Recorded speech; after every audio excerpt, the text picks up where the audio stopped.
Assalamualaikum. Jangan lupa like, comment, and subscribe. Bye. Bismillahirrahmanirrahim. Assalamualaikum warahmatullahi wabarakatuh. Alhamdulillahi rabbil alamin. Wassalatu wassalamu ala asyrafil anbiya wa ashabihi ajma'in. Raditu billahi rabba wa bil islami dina wa bi muhammadin nabiyya wa rasula. Rabbi syrah li sadri wa yassir li amri wahlul 'uqdatam min lisani yafqahu qawli. Allahumma ja'al jam'ana hadha jam'an marhuma wa tafarruqana min ba'dihi tafarruqan ma'suma. Kaum muslimin dan muslimat sidang jamaah subuh yang dirahmati Allah, kita sudah memasuki hadis ke-26. Pada pertemuan yang lalu kita sudah membahas masalah sedekah.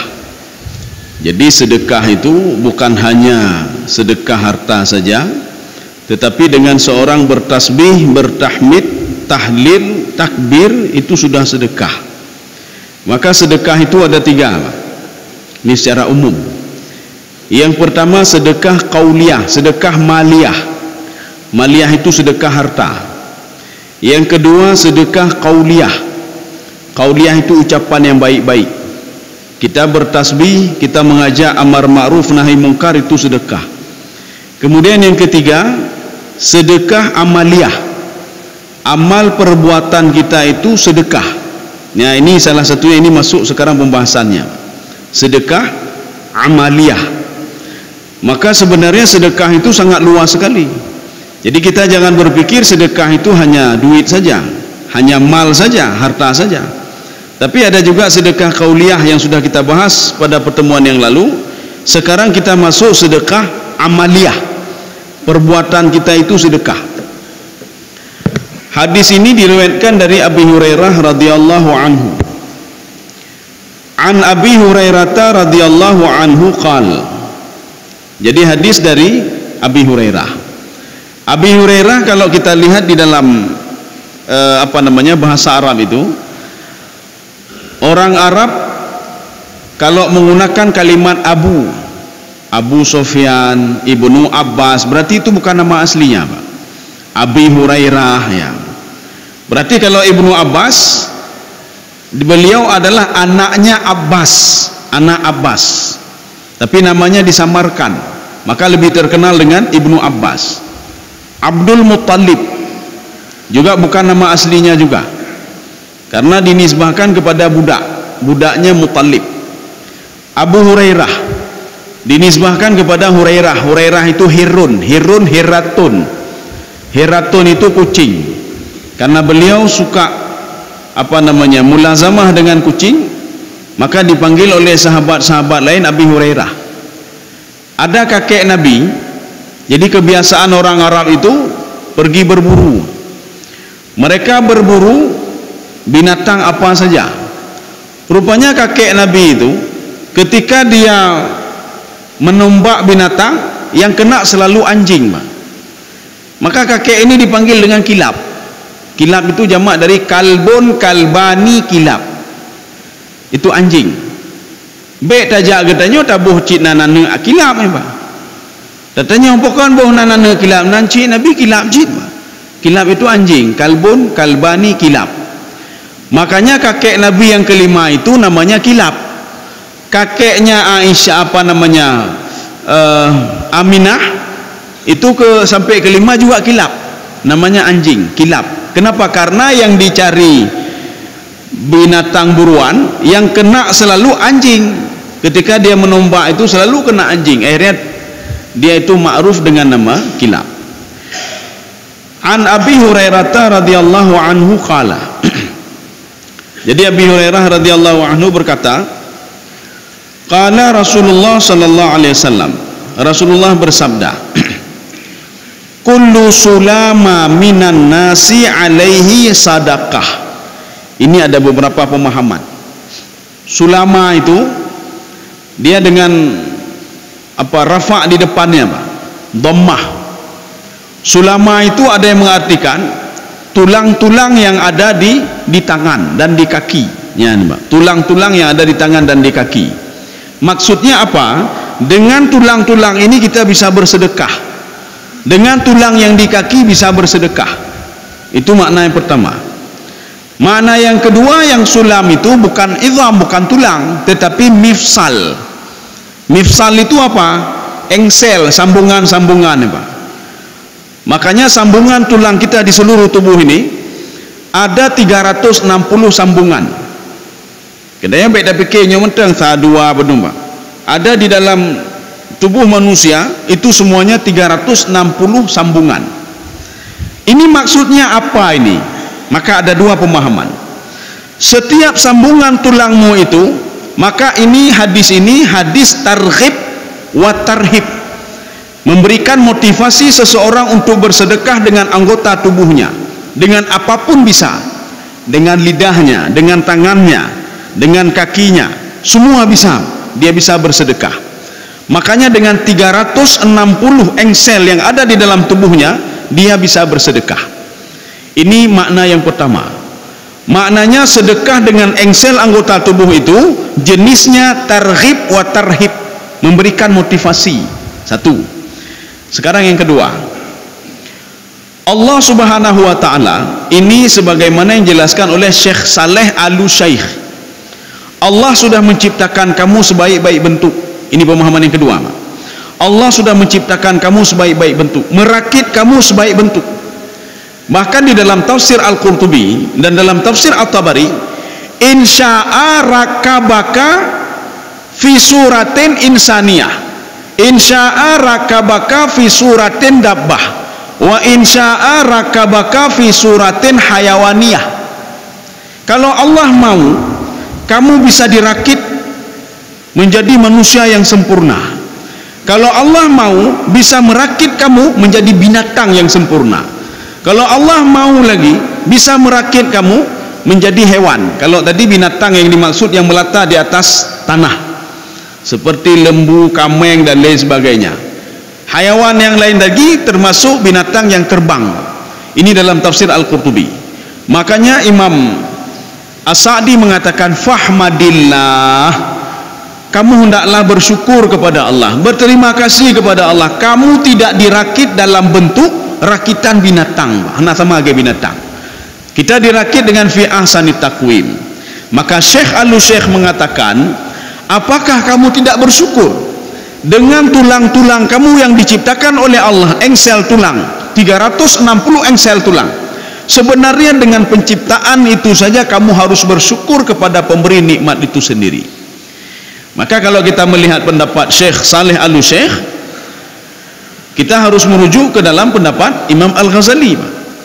Apa kata Imam Al-Ghazali? Asyukru laisa bidzat walakinna syukra bil mun'im. Kita itu bersyukur bukan pada zat atau benda itu. Contoh, ketika kita baru sembuh dari sakit, watebam pulih sakit, getanyo yang teringat pulih ji dengan alhamdulillah, kapulih lo hana takili. Ketika orang lain memberikan sesuatu kepada kita, kita yang teringat sesuatu itu. Ketika diberikan jabatan, kita yang teringat jabatan itu teringat. Oma kajit ke kepala dinah lun, kajit ke nyolun, kajit ke nyo, jabatan teringat. Bukan itu bersyukur, kata Imam Ghazali. Asyukru hakikat syukur itu bil mun'im, kepada pemberi nikmat, bukan kepada jabatan itu. Siapa yang berikan jabatan? Allah, maka bersyukurlah kepada Allah. Ya, bersyukurlah kepada Allah Subhanahu wa ta'ala. Ini pemahaman yang kedua. Pemahaman yang ketiga, tulang belulang yang diberikan oleh Allah kepadamu, engsel-engsel yang diberikan oleh Allah kepadamu, dengan pemberian itu hendaklah engkau teringat kepada Allah Subhanahu wa ta'ala. Jadi kalau tadi itu erat kaitannya dengan penciptaan manusia, Pak. Menciptakan manusia sebaik bentuk, menciptakan. Tapi kalau pemahaman yang ketiga itu terkait dengan engsel dan tulang yang sudah diberikan oleh Allah. 360 engsel. Maka bagaimana cara bersyukurnya? Sebagian mengatakan ketika kita salat, semua engsel 360 itu sudah berfungsi semuanya, Pak. Makanya itulah manfaat daripada salat, Pak. Maka seorang yang salat itu maknanya dia sudah bersyukur kepada Allah. Tapi ada pendapat lain. Pendapat lain mengatakan hadza dalilun ala istihbabi salatid duha. Ini dalil untuk menunjukkan begitu senangnya Allah terhadap seseorang yang salat duha. Salat duha, ya, Pak. Jadi ada yang mengatakan afdalu salati duha akhiruha. Paling afdal salat duha itu pada akhirnya. Jadi ada yang mengatakan pajan akhir tembayang duha, ya, Pak. Ada yang mengatakan mulai jam 8. Ada yang mengatakan setengah 9. Ada yang mengatakan berakhirnya itu sebelum duhur. Ada yang mengatakan pas mau masuk waktu duhur itu masih duha, ya, Pak. Yang pendapat-pendapat. Tapi ada yang mengatakan afdalnya itu wa afdalu duha akhiruha. Yang paling afdal adalah akhirnya. Maka dengan salat duha itu seorang sudah bersyukur kepada Allah. Kenapa? 360 tulang engsel bukan tulang, Pak. Engsel yang ada dalam tubuh dia semua bergerak. Coba lihat apa yang enggak bergerak. Waktu kita takbir enggak bergeraknya, Pak. Kemudian waktu kita rukuk, waktu kita i'tidal, waktu kita sujud, kaki kita juga demikian seperti ini, Pak. Tidak ada yang seperti ini. Makanya tidak boleh kaki sepertinya, harus seperti ini, Pak. Maka Imam Asy-Syafi'i mengatakan laula yatim as-sujud, kalau seorang belum sempurna sujudnya. Bagaimana belum sempurna sujudnya? Itu 7 anggota tulangnya itu, maka disebutkan tulang, Pak. Ini ada tulang di sini, ini ada tulang di sini, ada tulang juga, semua 7. Hidung begitu juga. Maka dahi ini masuk, hidung masuk ke dahi, Pak. Maka ini 1, 2, 3, 4, 5, 6, 7. Maka kalau begini kan tidak dianggap, Pak. Maka begini, ya begini. Maka Imam Asy-Syafi'i mengatakan laula yatimma sujud fa'id as-sujud. Ulangi sujudnya. Maka kenapa tidak sahnya, Pak? Kalau salah satu anggota tubuhnya tidak menempel, kecuali ya jaro gaknya hanali tabah tu. Dengan tabah tu, nyan, Pak. Atau hidung ke hanali, atau kaki ke hanali gaknya, ka diamputasi. Nya ka lain, Pak. Ini sudah darurat. Yang jelas dalam keadaan normal semua harus kena. Makanya salat itu bukti kita bersyukur kepada Allah. Karena 360 engsel kita itu semua bergerak, ya, Mbak. Ini bukti rasa syukur kepada Allah Subhanahu wa taala. Ini 3 pemahaman. Sekarang kita lanjut. Makanya Rasulullah mengatakan kullu sulama minan nasi alaihi sadaqah. Maka setiap apa yang dilakukan, Allahu Akbar, kaitan mau sedekah ini, Mbak. Kenapa? Kita sudah memanfaatkan engsel yang diberikan oleh Allah untuk bersyukur kepada Allah. Nya kaitan mau sedekah, Pak. Sudah masuk sedekah.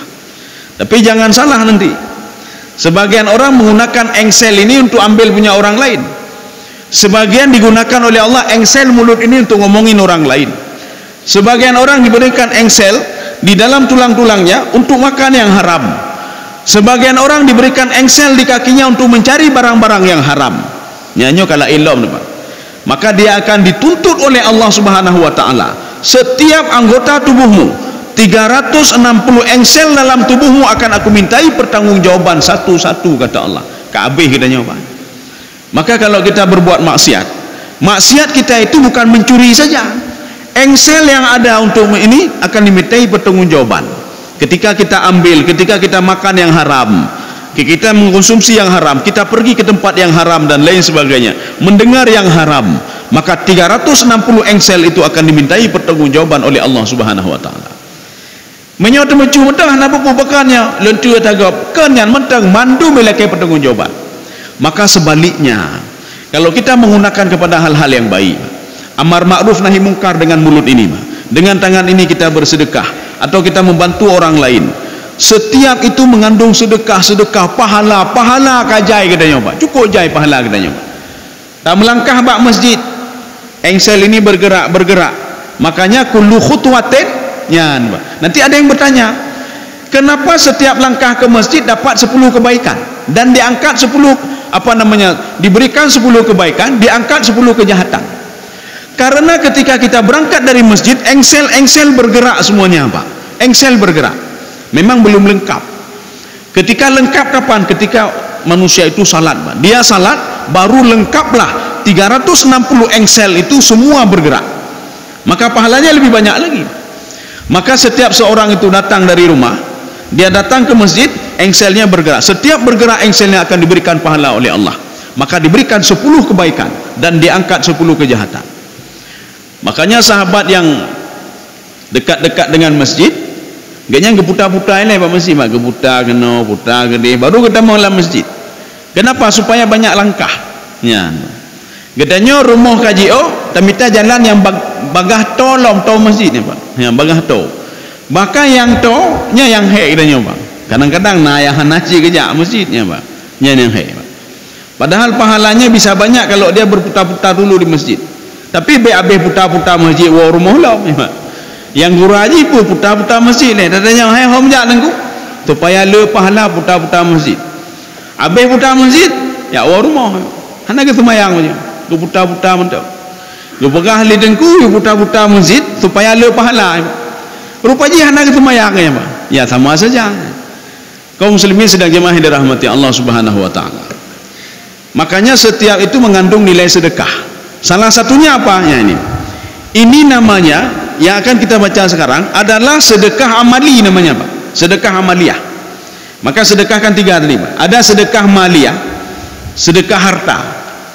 Yang kedua sedekah qauliyah. Qauliyah itu apa? Dengan berbicara saja sudah ada sedekah kita, Pak. Yang ketiga sedekah amaliyah. Ya ini sedekah amaliyah. Kita lanjut lagi. Kulla yaumin tatlu'u fihi asyams. Kalau kita lihat dalam terjemahan, ini hadis Arba'in Nawawi, itu kan hadisnya tipis sekali, Pak. Kalau kita beli itu dijual berapa tuh? 3.000, 4.000 ya. Tetapi ada terjemahannya. Terjemahannya sudah agak tebal sedikit, hanya tebaitat, Pak. Itu harganya 10.000 atau 7.000 ya. Kalau di dalam terjemahan ini diterjemahkan begini. Kulla yaumin tatlu'u fihi syamsu. Setiap hari matahari itu terbit. Apa maksudnya, Pak? Tidak dijelaskan di dalam hadis itu apa maksud setiap matahari itu terbit. Setiap hari matahari terbit. Semua orang tahu. Semua orang tahu matahari itu terbit. Hana mungkin hana terbit. Kalau tidak terbit lagi berarti kiamat nih, Pak. Menyuhana terbit berarti kiamat. Ini apa maksud hadis ini? Maksud hadis ini Syekh Saleh dan begitu juga dengan Imam An-Nawawi menjelaskan waktu itu satu hari 24 jam. Ya, nih, Pak, 24 jam. Mana 24 jam? Kalau tulang ini bergerak, engsel ini bergerak, 360 engsel bergerak kepada hal kebaikan, berarti kita sudah melakukan kebaikan selama 24 jam. Ya. Gedeyo tak baca doa, tak bergerak dalam tengut, nih, Pak. Maka Ashabul Kahfi wa nuqallibuhum dhatal yamini wa dhatal shimal wa kalbuhum bathitun dhira'ihi bil wasit. Ashabul Kahfi kan ini, Pak. Dia berbolak-balik, dia balik ke kanan, dia balik ke kiri. Maka kita tidur kita juga sedekah. Kena sedekah, Pak. Kita nyota sedekah dengan niat yang baik. Nyan. Waktu tak dah baca doa, dah baca ayat kursi lama. Dah baca qul huwallahu ahad, qul a'udzu birabbil falaq, qul a'udzu birabbin nas. Kita baca doa tidur lagi, Pak. Bismikallahumma ahya wa bismika amut. Setiap pergerakan tidur itu sedekah. Inilah maksudnya dengan kulla yaumin tatlu'u fihi syamsu. Makna yang tersembunyi di belakang hadis ini, dalam satu hari 24 jam. Kalau kita pandai mempergunakan anggota tubuh kita ini, bahkan sampai tidur pun dapat pahala yang banyak. Bantah bedah mendemai pahala. Tajak kantor pahala, tajak masjid pahala, ya, Pak. Tak antar anak pahala, mendung pahala, ya, Pak. Kenapa? Karena semua engsel ini bergerak 24 jam. Walaupun dia sedang tidur.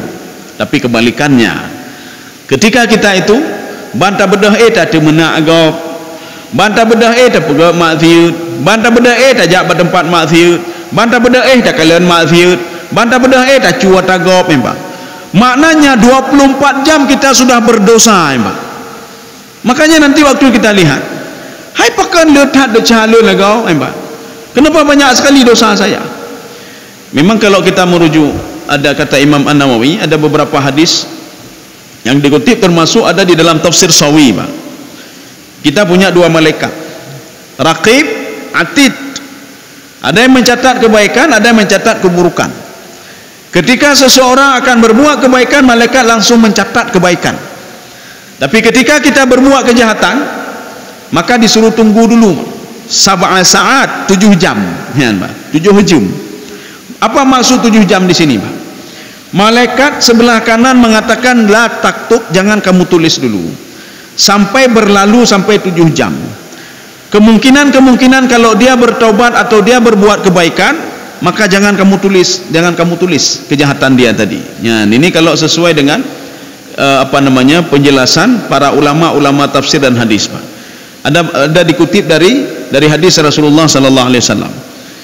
Tetapi tidak dibahas di situ hadis ini, apakah hadis ini levelnya level tinggi atau level sedang atau level bawah. Yang jelas sampai 7 jam, Pak. 7 saat.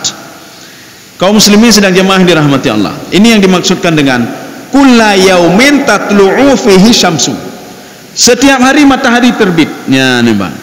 Jadi bukan matahari terbit. Siapa yang tidak tahu matahari terbit? Nanti matahari tenggelam lagi, terbit lagi, tenggelam lagi. Rupanya waktu kita itu 24 jam. Tidak lebih dan tidak kurang. Makanya manfaatkanlah waktu itu sebaik mungkin, Pak.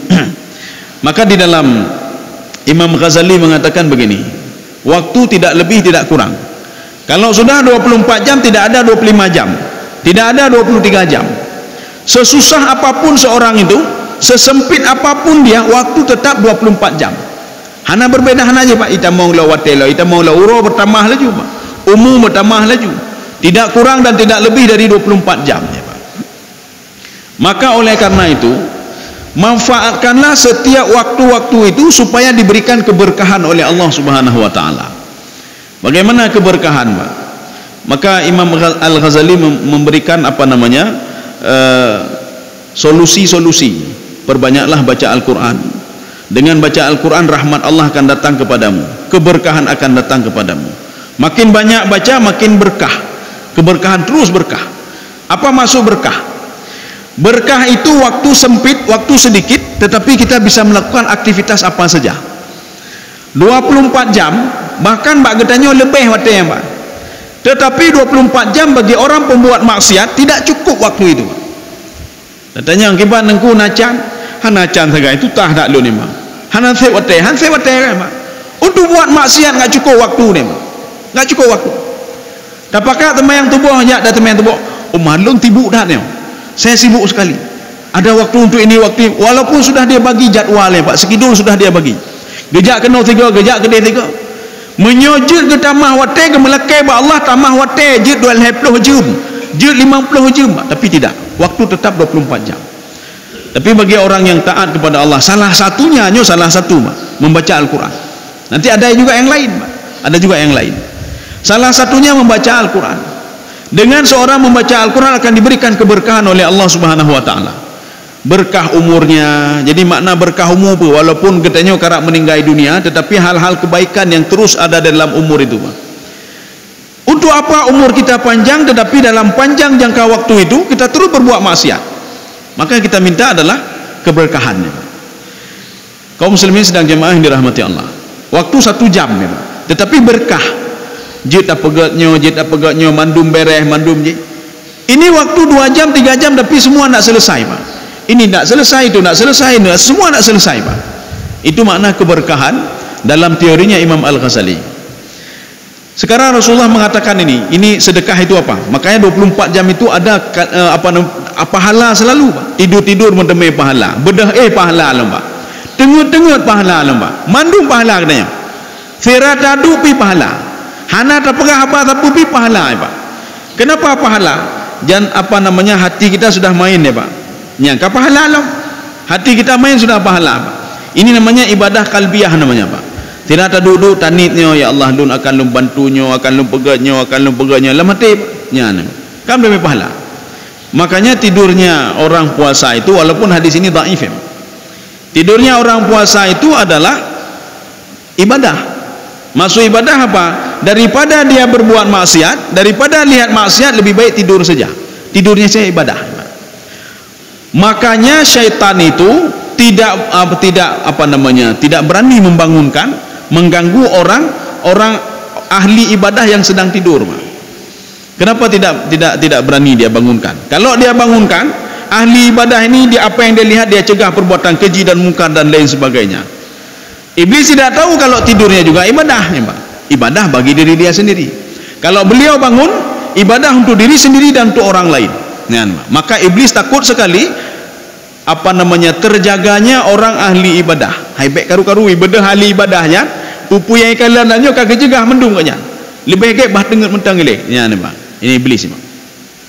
Yang pertama, ini penawaran Rasulullah sallallahu alaihi wasallam. Kalau kamu mau bersedekah, sedekah amaliyah, lakukanlah yang pertama. Ini ada 5 amaliyah, ta'dulu bainatsnaini sadaqah. Kalian itu bersikap adil terhadap 2 orang yang bersengketa, itu sedekah. Makanya nanti ibadahnya seorang kepala dusun, kadus ya. Dia dah pegang, kadus ya hana ibadah. Kadus menyelesaikan masalah orang yang bersengketa, itu sedekah, Yang kena ibadah, Yang kena ibadah di sini, Dia fikir hana ke ibadah, baca hana ke ibadah. Maka ibadahnya lebih dahsyat lagi, 2 orang yang bersengketa itu dipisahkan oleh kepala dusun atau kepala desa atau lain sebagainya. Atau kita ini ada 2 orang bersengketa, kemudian kita pisahkan, kita berikan solusi, itu sudah bersedekah. Kenapa? Ini namanya sedekah amaliyah namanya. Maka ini lebih condong juga kepada seorang hakim yang memutuskan apakah dia benar atau salah. Maka hakim itu kaki satu di surga, satu di neraka. Kalau dia berlaku adil, maka dimasukkan ke dalam surga. Kalau dia berlaku curang, maka dia akan dimasukkan ke dalam neraka. Maka nanti di padang mahsyar nanti, hakim yang berlaku tidak adil, digambarkan oleh Rasulullah sallallahu alaihi wasallam, itu dia memakai baju jubah dari besi, dari api, Kemudian ada juga yang mengatakan lidahnya keluar sampai ke bawah, idebit laju, lidahnya keluar sampai ke bawah. Sehingga dijelaskan oleh Rasulullah kenapa lidahnya keluar sampai ke bawah, karena dia memberikan fatwa yang tidak benar. Maka hati-hati kita berfatwa.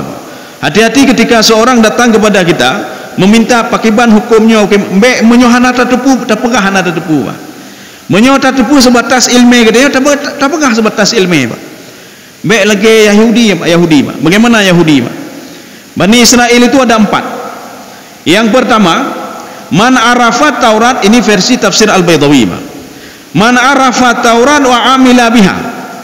Seorang itu dia tahu isi Taurat dan dia beramal dengan apa yang ada di dalam Taurat. Ini Bani Israel yang pertama. Nyokunya urung taat ahlul kitab memang. Dia tahu isi Taurat dan dia mengamalkan apa yang ada di dalam Taurat. 1. Yang kedua, arafat Taurat, dia tahu isi Taurat, walam ya'mal biha.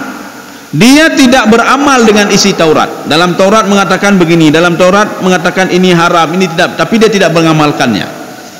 Sama lagi katanya tetepunyo haram tapi tak pebut, Yang sama lagi Yahudi, Yahudi dia tahu ini tidak baik tapi dia lakukan juga. 2. Yang ketiga, dia tidak tahu apa-apa. Hai tepu-tepu, tetapi sok tahu, sok tahu bagaimana. Dia tidak baca Taurat, tidak tahu isi Taurat, tetapi dia sok tahu. Hukumnya bidno, dan yang ini bagaimana? Hana pupunya, hukumnya haram, hukumnya. Ini Yahudi juga. Yang ketiga, Yahudi yang ketiga, Bani Israel yang ketiga yang masuk ke dalam tingkat Yahudi, dia tidak tahu apa-apa, saking tidak tahunya dia mengikuti lagi orang lain, Ikutilah orang lain, Dia tidak tahu apa-apa, dia tidak punya ilmu, dan dia ikuti orang lain yang tidak punya ilmu juga.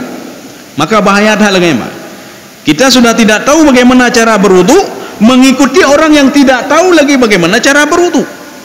Kita itu berbuat sesuatu hal yang tidak kita ketahui kalau itu haram atau halal, dan kita mengikuti lagi orang lain, yang lebih parah jelema, mengikuti orang lain yang berbuat dosa. Pekan pembuat dosa, tipulan pegat lagi hancit. Kenapa bunuh orang lain? Sipulan juga bunuh orang lain, Maka saya ikut juga bunuh orang lain, Ini termasuk kelompok yang keempat tadi, Bani Israel, Yahudi, Yang pun ahlul kitab kan Yahudi, yang kedua Yahudi, Yahudi, yang keempat Yahudi, Kaum muslimin sedang jemaah yang dirahmati Allah. Ini sudah yang pertama. Yang kedua, Ini semua ada berapa? 5 di sini, Pak. Kita habiskan saja ini, enggak apa-apa. Wa tu'inu rajula fi dabbatihi. Kita itu menolong orang lain.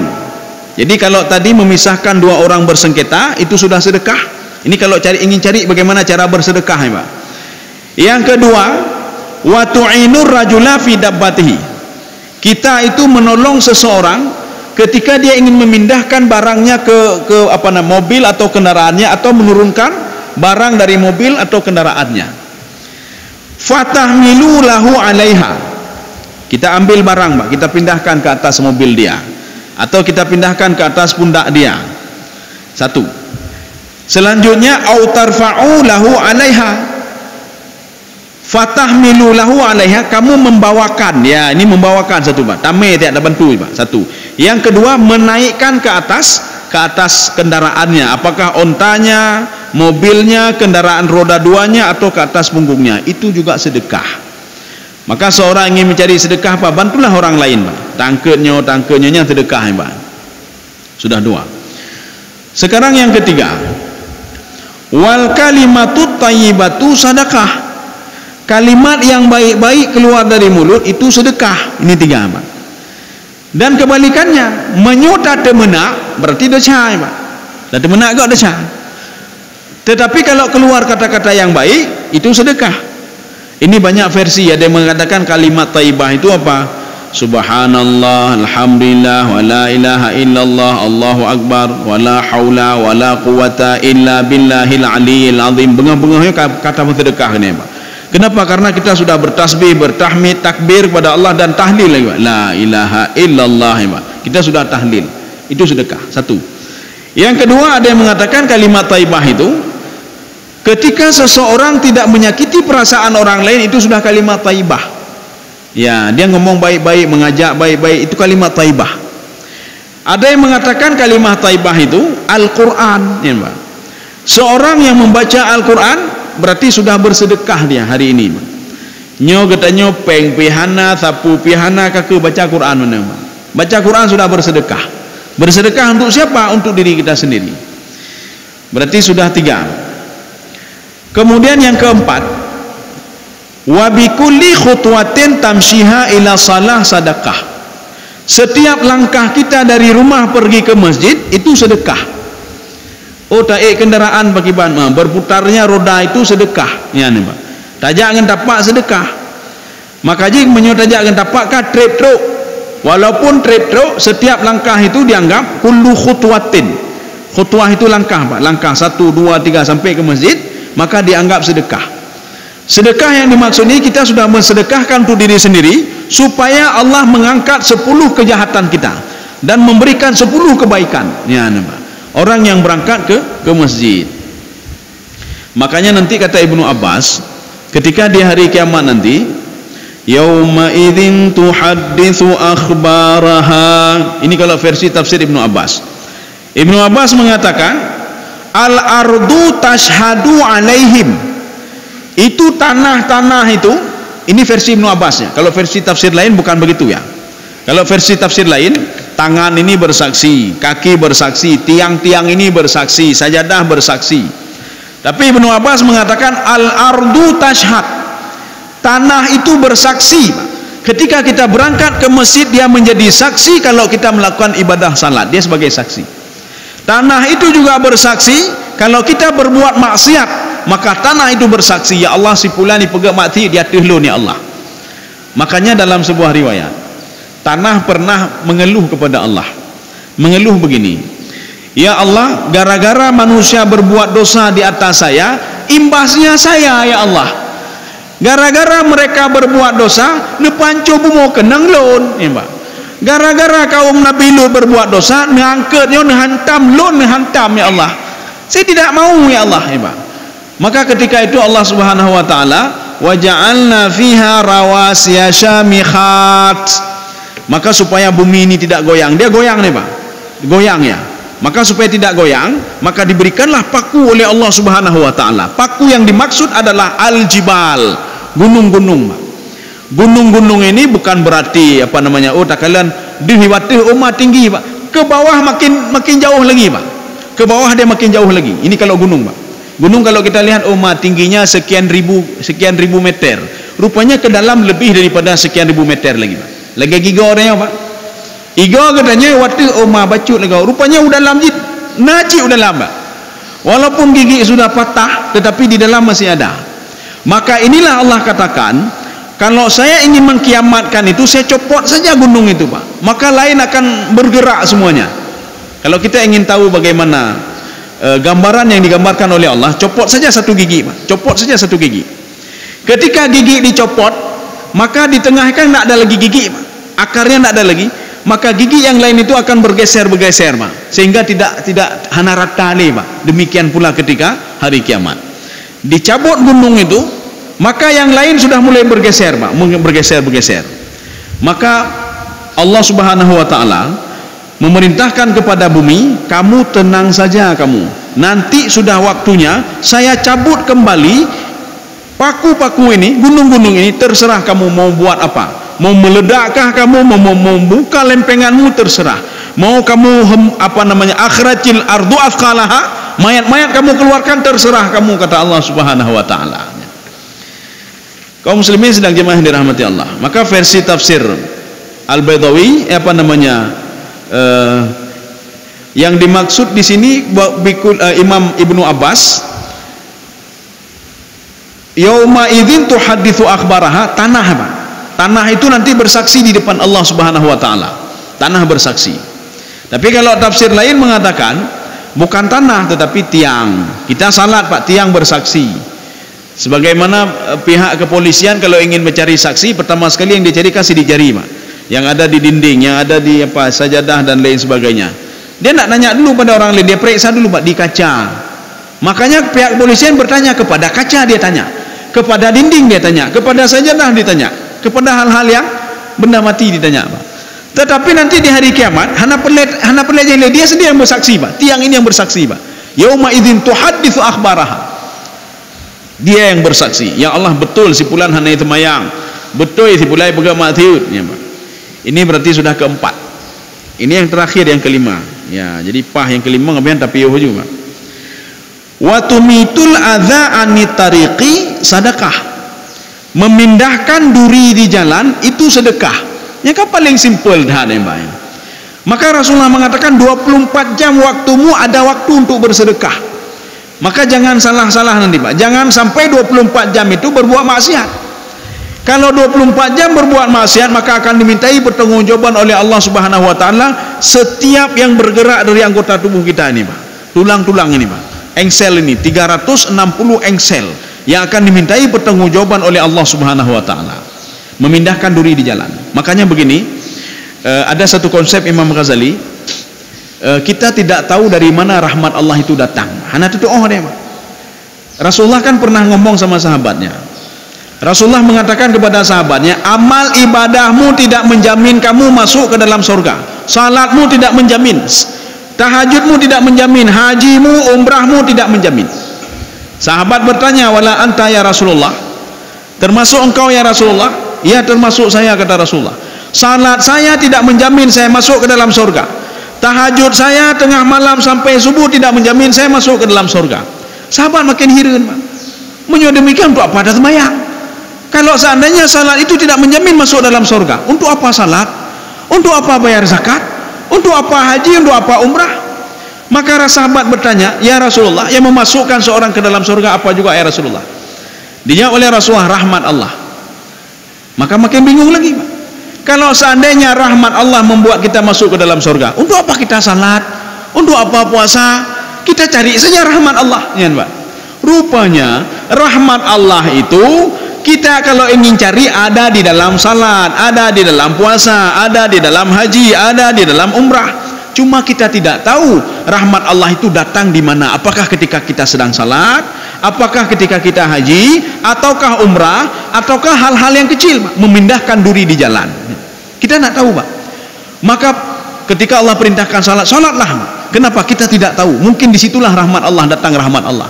Gara-gara katanya khusyuk, gara-gara katanya patuh dan taat, mungkin gak beri rahmat Allah. Bisa saja di tempat hal yang lain.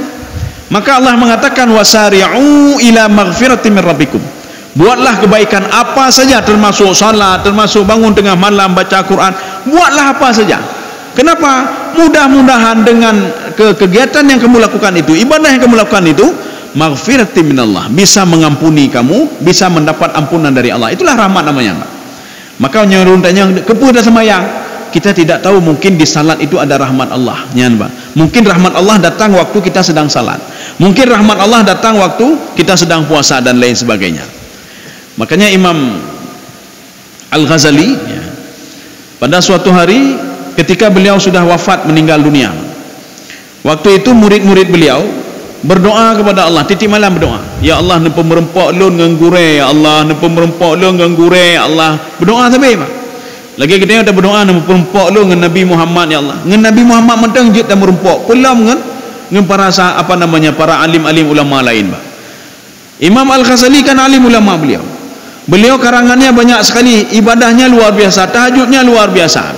Maka muridnya berdoa kepada Allah, ya Allah nempa merempak lun nganggure, ya Allah. Rupanya diizinkan oleh Allah. Waktu ketemu dengan Imam Ghazali, muridnya melihat, wahai Tuan Guru, tempat engkau luar biasa sekali Tuan Guru. Ibadah apa yang engkau lakukan sehingga engkau diberikan rahmat oleh Allah seperti ini Tuan Guru? Apakah gara-gara karanganmu? Imam Ghazali kan cukup boleh mengarang, Pak. Apakah gara-gara ibadahmu? Apakah gara-gara baca Al-Quranmu? Apakah gara-gara amar ma'ruf nahi mungkarmu? Tidak. Apakah salat? Tidak, Pak. Ibadah? Tidak juga. Mandu tidak, Pak. Sedekah kamu? Tidak juga. Jadi apa juga, wahai Tuan Guru?